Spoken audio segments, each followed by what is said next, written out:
Hello, everybody.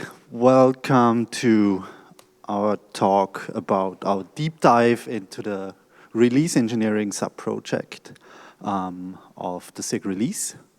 Hi, my name is Hannes. I'm a software engineer at Pivotal. I'm since a little while now involved in Sig Release, the release team in parts, and the release engineering. Did a little bit of stuff in SIG testing and elsewhere. This is my lovely co-presenter. Hey, I'm Stephen Augustus. I am the lead for cloud native advocacy and tooling at VMware. I am also one of the SIG Release chairs. Have worked on the release team for several cycles. I've built out several of the release teams as well as the release managers group that we're going to be talking about in more detail today.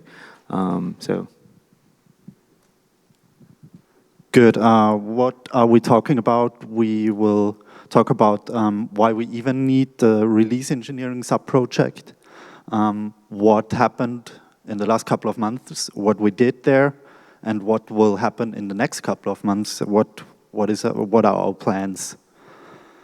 So there was a talk yesterday from Stephen and Tim Pepper about generally the SIG release stuff. They covered quite a bit there already. But generally, why do we need the release engineering subproject? One of the things we need to focus on as a community is to make it possible for non-Googlers to do all the things our release end-to-end.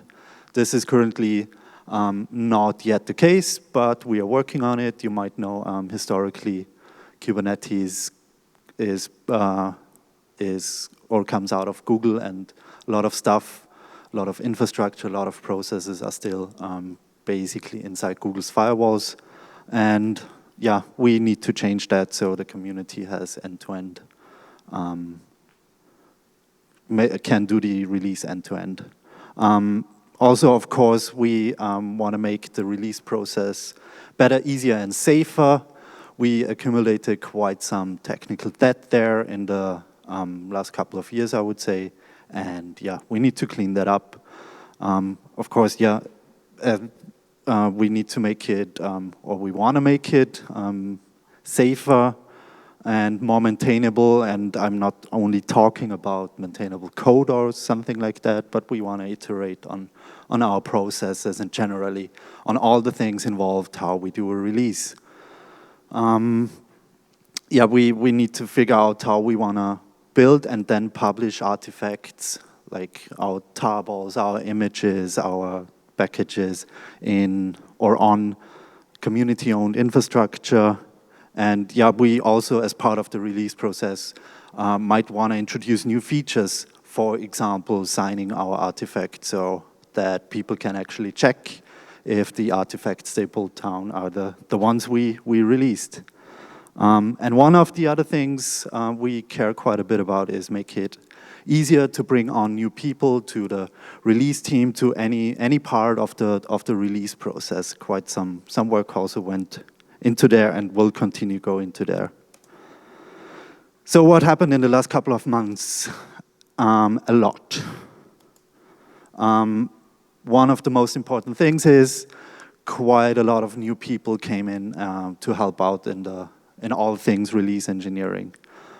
This is great. We have more people who can do more work, but also we have more people with different views, expertise, and ideas. And that should or will improve our release process as a whole.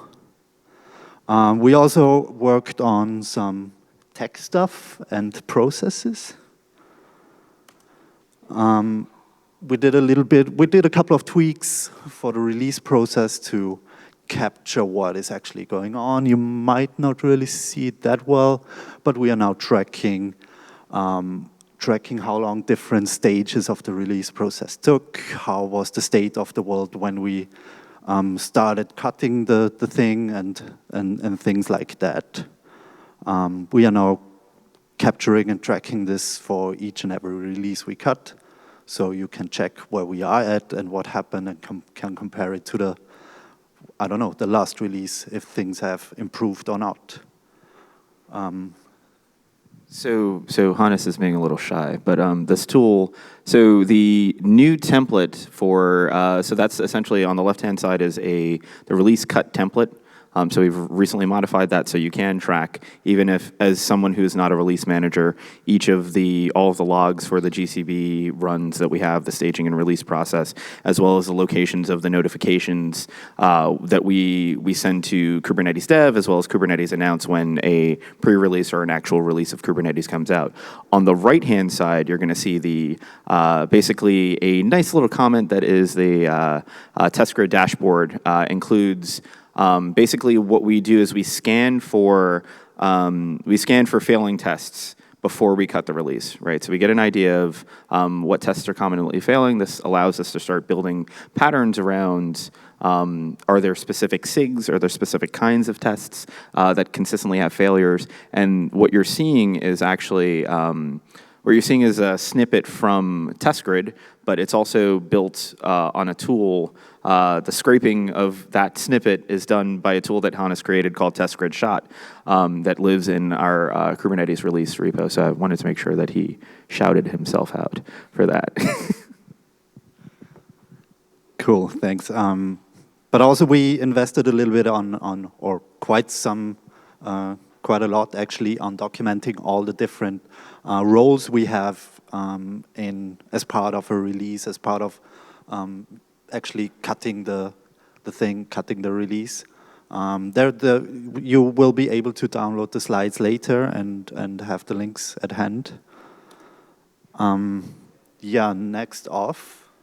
Yeah, so one of the big improvements that we've seen over the last few cycles, a specific shout out again to Catherine Barry, actually, who received the CNCF Chop Wood and Carry Water Award for some of her work in Sig Release over the last few cycles.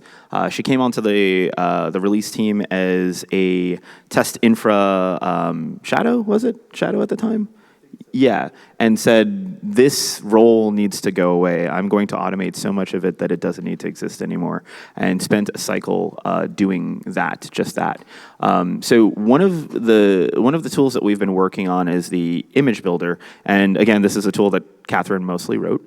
And what it allows you to do is essentially define kind of a YAML manifest, right? We're taking a few different artifacts. We're taking the cloudbuild.yaml that you would use to submit to the GCB for GCB runs, as well as a Docker file if you're building images, and a variants.yaml. So what's kind of cool about the variants.yaml is it's kind of the way that we build a lot of the Kubernetes images for testing, for end-to-end testing.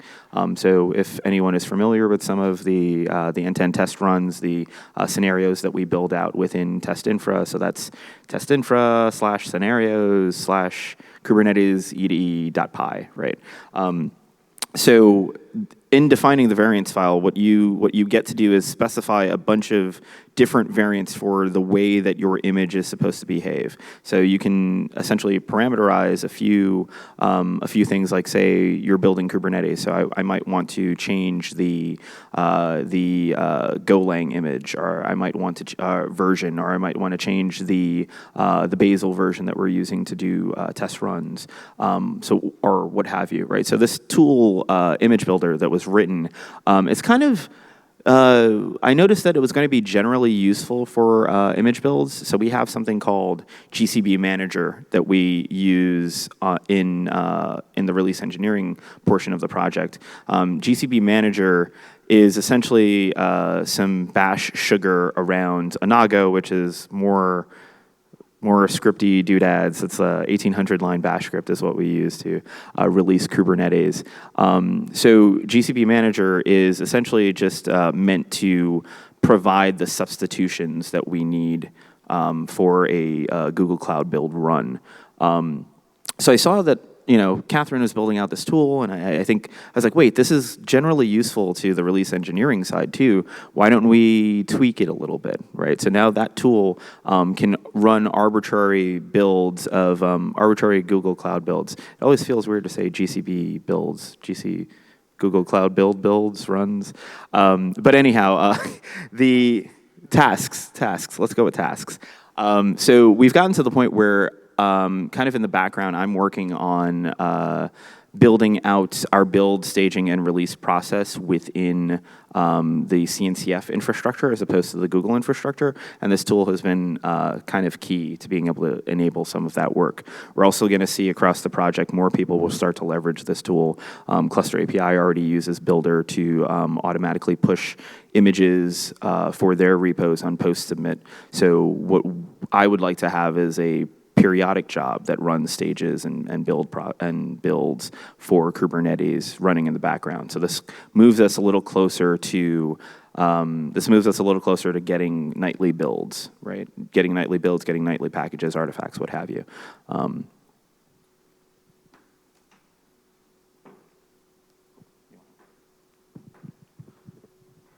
Yeah, speaking of getting stuff into the community-owned infrastructure, we also did a bit of work with the work group Kate's Infra to basically automate all the infrastructure management things we need, creation and management of our buckets and GCP projects and all that business and who has access to what. Again, this is super important because this will allow us to way easier onboard people into the release engineering and release team. So I think it's something that we often forget to put on our slides, and I think we might have this time too. But if you've ever participated on the release engineering side as a release manager associate, a branch manager shadow, a patch release shadow at some point in the last few cycles, you would have noticed that it's kind of difficult to get involved in kind of gleaning what a branch manager or a patch release team member does day to day.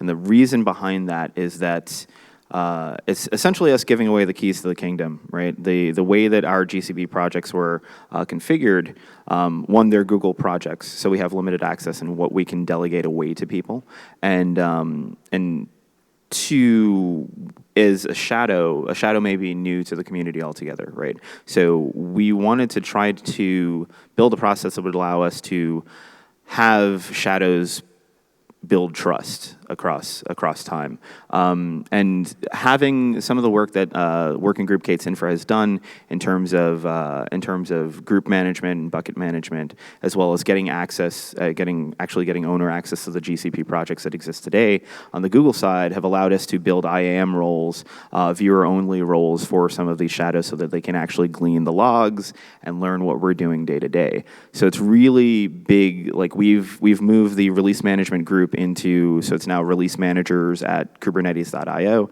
and that is a list that we control via YAML file that is run by only trusted people, and that list then delegates access into GCP. Right, so there have been massive improvements to help onboard people in the release engineering projects, as well as all of the projects that Kate's Infra are building out to in CNCF infrastructure. So.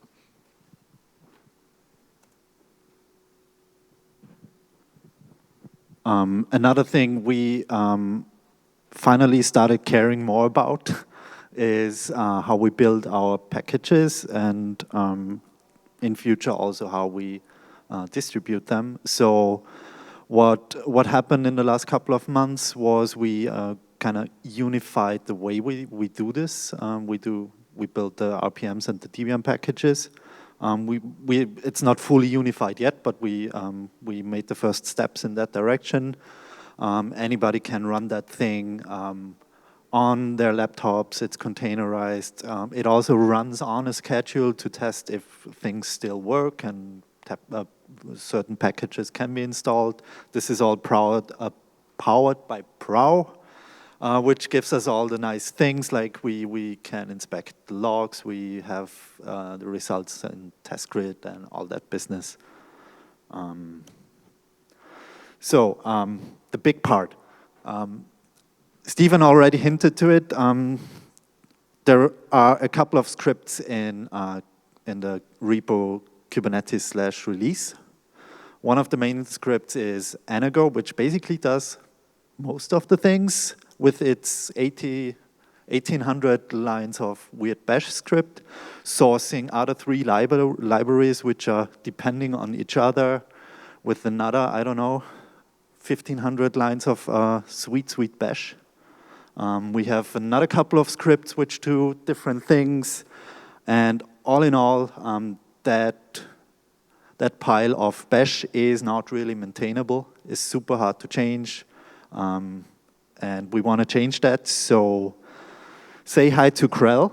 What is Krell? Krell is a thing we recently started. We wanted to rewrite all or most of the things that all those different bash scripts we have do, but we wanted to do it in a probably a bit better suited language, so we choose Go. We use all the nice libraries which other things in the community already use. For example, we use Cobra and Viper and try to be as close to Kubernetes or close to what Kubernetes uses as we can. Yeah, that's going to be a major thing. We want to, as said, rewrite all the scripts. For example, we have a branch fast forwards shell script which does weird things and brings in the changes which already have merged to master into the release branch, for example, into the release 117 in the window before we actually cut the release after code freeze, and we actually cut. Yeah, I think that's about right. So I think that's one of the first things Stephen looked into, porting to our new one-stop shop tool, Krell. Another thing is when the Krell push, which should replace push build, which just pushes compiled artifacts of Kubernetes into well-known buckets, if you will, or well-known locations. And yeah, we will try to port one tool after the other into this new world and trying to make sure we don't break anything. Our tools still publish whatever they need to publish in the same spots, so we don't break any other workflow or tools or people who depend on whatever artifacts we generate. So I think it's important to mention, the branch fast forward process, and Hannes was mentioning that it does a bunch of random things that maybe it's not supposed to do as branch fast forward. There is an update open API spec bit that runs, that changes the version, makes sure that the version that's landing in the release branch is actually the version that is pinned for that release, as well as dropping the change logs. So one of the reasons I chose this tool to start rewriting first is that it's small, it's smaller. It's something that we run fairly frequently as a manual process during this. We're actually in code freeze right now for 117. So essentially every day, whether it's myself or Carlos right now, since I'm here, do a branch fast forward to basically sync up the release branch with current master. Once we move into code thaw, we essentially change what we're doing. We change the process and we say that you have to initiate a cherry pick from master, and the cherry pick has to be approved by the SIGs, by the release team lead, as well as the branch managers for that content to be allowed into the 117 cycle that late in the game. So the push build script, the reason that I thought it was a good idea to maybe attack push build next is push build is very, very important. And we didn't know all the things that it touched until I broke a thing, which was, we broke most of CI for Kubernetes during the 1.12.10 cut of Kubernetes. And the reason for that, funny enough, was shell check updates. We were like, hey, let's make this code a little bit more nice to watch. And we were like, started pushing all these shell check updates. I was like, perfect. 1.12.10 is the perfect time because we're moving into an unsupported, 1.12 is moving into an unsupported state. And we want to do this before any of the patch releases hit. So push build is responsible for actually pushing artifacts, as Hannes mentioned, but it runs within each of the Kubernetes end-to-end scenarios, end-to-end scenario tests, which means everyone who leverages Kubernetes EDE in some way ended up using push build. And everyone who was expecting artifacts to be in certain locations depended on that script, right? So when we broke push build, we broke the rest of Kubernetes, and we were like, okay, cool. Maybe this is the tool we should fix next. So the effort has been, I think we've been, the branch fast forward one I was working on maybe, I don't know, 2 months ago or something, and it's just about complete. I think it's ready to go, right? It's ready to go, ish. And then push build is the next the next one to attack, and that's going well. Daniel and Sasha are making impressive progress. I essentially said, go rewrite all the tools. You guys project manage it and have fun. So.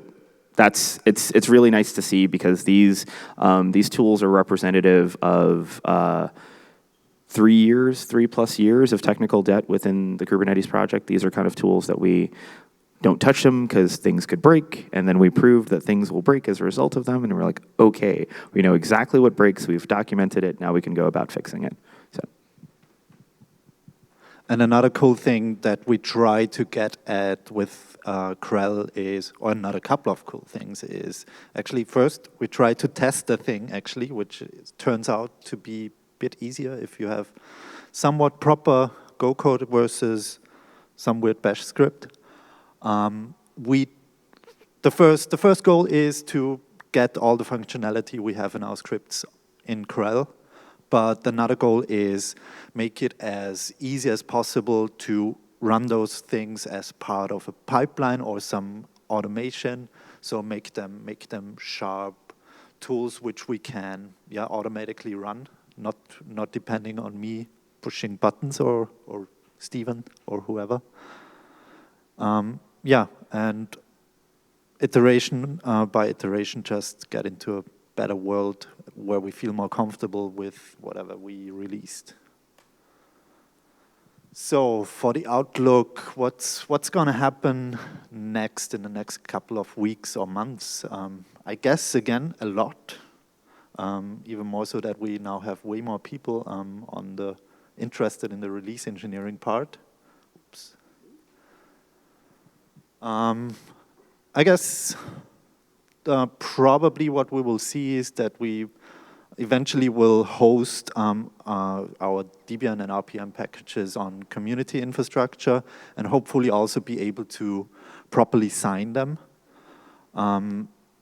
As said just before with Krell, we hope to push more functionality into Krell itself, and as a next step then get Krell and GCB, or get Krell into GCB tasks as much as we can.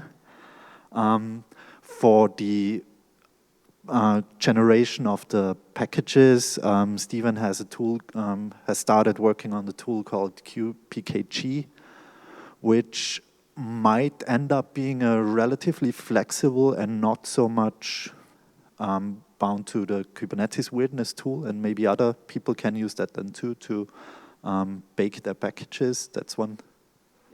So kind of the idea behind Kube Package is so there's a point in the release process that we need to cut debs and RPMs, right? The tricky dance that we have is that the apt and yum repos that we use for Kubernetes are apt and yum repos that are, again, controlled by Google. And it is signed with a package signing key that is controlled by Google. So you need to get to a point where we have a tool that is flexible enough to run, not just for, hopefully, at least to start, for the release engineering packages that we care about, the canonical Kubernetes packages that you might pick up day to day. So we will end up using this tool for kubeadm, for kubelet, for kubectl, hopefully no holy wars on the pronunciation of kubectl, right? For Kubernetes CNI and for CRI tools package, right? So what we want to do is I want to get to a point where we can do, again, a nice YAML configuration file, right? Where we can define exactly the package, its dependencies, the location, the layout of what files it needs to lay down on the file system, and have it be able to build arbitrary packages, not just the ones I mentioned before. So this is something that will be generally useful to, one, the release engineering team, but also a lot of the sub-projects within Kubernetes that maybe don't have a release process, or their release process is someone cuts a release on GitHub and then someone else runs a thing on their laptop, and and then they're like, hey, this is community safe and you should go consume it, right? So I want to get to a point where we can consume these things in a singular manner, as well as be able to sign all of the things that we kick out the door to the community. And another thing we are looking into, or already started looking into, specifically Sasha did a lot of work there, is having better tooling around the release note stuff, and also unifying them. I just recently found out there are three? I don't know, a couple of different implementations for different things regarding release tooling. Probably it's on the long run nicer to have this unified in one tool. So that's a thing we probably work on. And I guess a couple of other things I don't know yet, we don't know yet. Yeah, we will see. Maybe somebody of you has some things they want or need, let us know. That's actually what I was going to say. If you have ideas about tools that we can be working on, we are happy to help. I think having all of that knowledge from the community, from people who are new to the community, people who have been doing release engineering for a while, people who want to get involved in doing release engineering, people who enjoy the idea of getting rid of old bash. So there are a few ways to reach out to us. The first one is the Sig Release Repo. The Sig Release Repo is the canonical repo for all of the Sig Release documentation.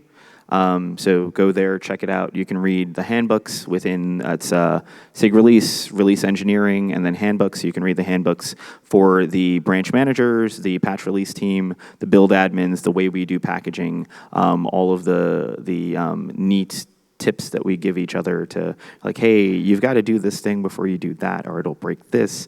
So you can read all of those cliff notes there. The release engineering repo is Kubernetes/release, and that is that's where all these messy tools live. So there are a lot that we didn't mention. There's fine-grained build. There's the release notes thing. There's compile release tools. There's a lot, and it's all messy, and it works in weird ways. So that's where you can go see that ball of wax that we're trying to unravel right now. We have a project board, so I try to manage each of the backlogs for the sub-projects that we have across Sig Release. So that's licensing, Sig Release proper, release engineering, and then also the release team. So the project board for release engineering, and you can get an idea of some of the work that we're taking on, and if you're interested and it's not assigned to anyone, feel free to come hang out in one of our meetings and talk about how you can jump into that, right? We're also hanging out on Slack. So on Kubernetes Slack, it is the release management channel as well as the Sig Release channel, and our groups are release managers at kubernetes.io that will send a ping to everyone who is part of the branch release team, including myself and Hannes, the patch release team, the build admins, the release manager associates, all those cool cats. And then the Sig Release mailing list is Kubernetes Sig Release at googlegroups.com. Wait a second.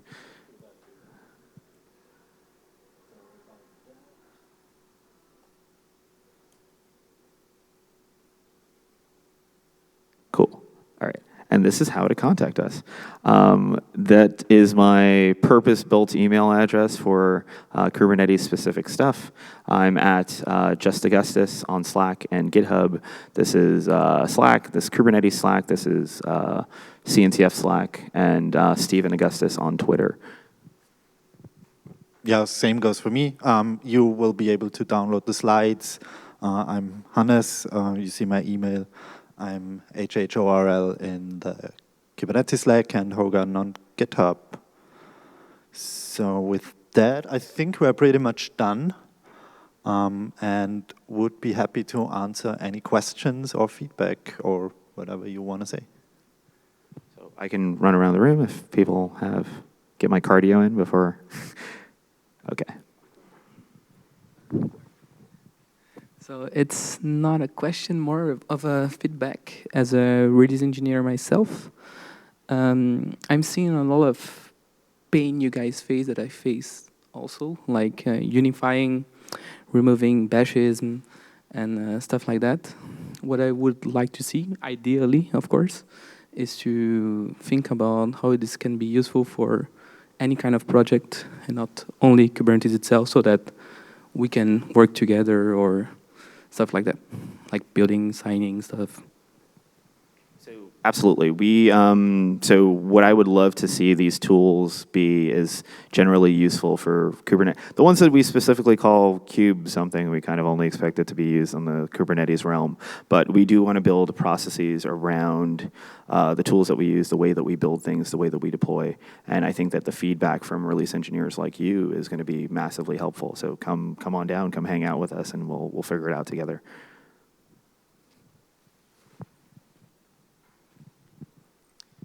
Hello, my name is Christopher. Work for Pivotal as a release engineer for PaaS.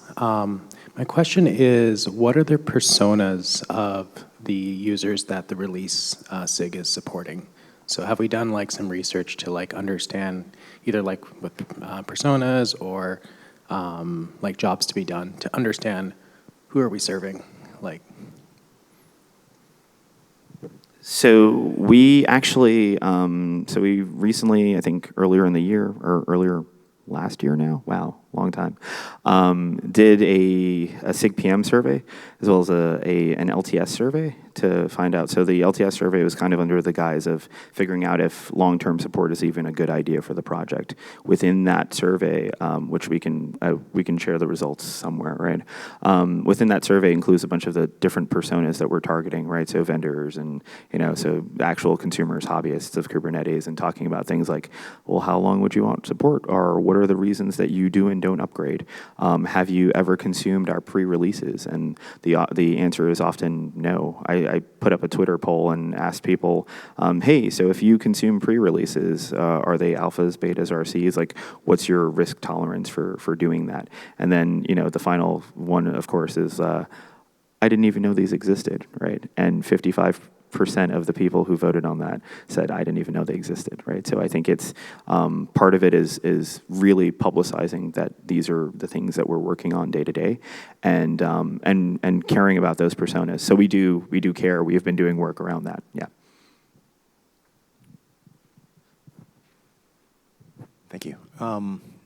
This has to do, I have two questions actually. The first question was, being kind of in the test and release side myself, how do you enforce the feature developers to come up with tests? I assume that when you guys are working towards like a nightly test run, you probably have a whole slew of tests that you need to conduct. How do you vet tests to ensure that that they're valid? Obviously you're doing metrics after you run the tests to determine test failures and the frequency of those. So how do you do that? And then secondly, with CREL, because it's kind of an integral part of the release process, how are you testing CREL? So that's all the time we have? No, I'm kidding. So testing is hard. There is, so you saw those dashboards. Basically what we do is, before running any of the staging or release process, we try to make sure that those dashboards are as clean as possible. The failures that pop up on, so you can check out the Cig Release Dashboards, that is testgrid.kates.io/Cig Release, and you'll be able to see that we break our tests into a set of master blocking, master informing, release 117 blocking, informing. Then we also have dashboards set up for the image pushes, the miscellaneous things that we do, like making sure that the build process actually works for like debs and RPMs. So we try to make sure that the things that are on release master blocking as well as 117 blocking for 117 are actually green. What we're supposed to do is not release without seeing that those boards are green, right? So we have a bit more flexibility while we're in a pre-release state. But a lot of this is not just technicalities and writing tests. A lot of it is cat herding, right? Is going from SIG to SIG. We build an entire team just to cat herd and make sure that test failures are knocked out.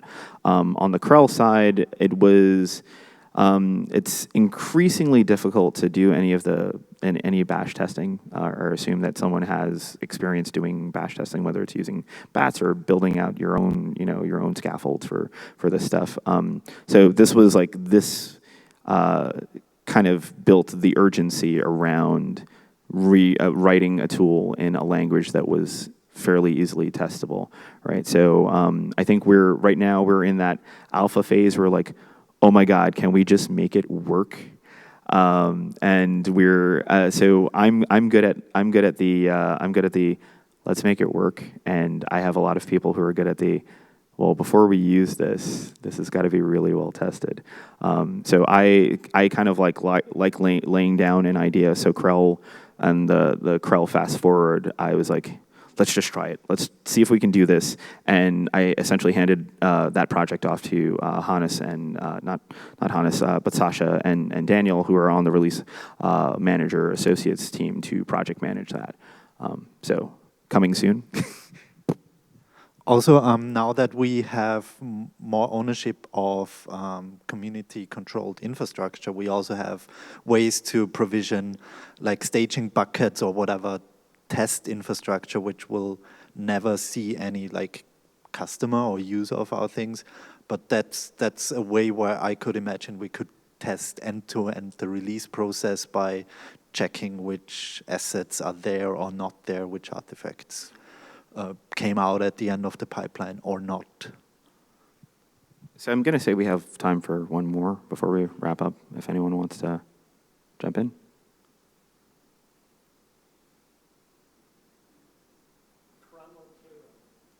Oh no. It's whatever you feel. Krell or KRL. It stands for Kubernetes Release Toolbox. So, all right.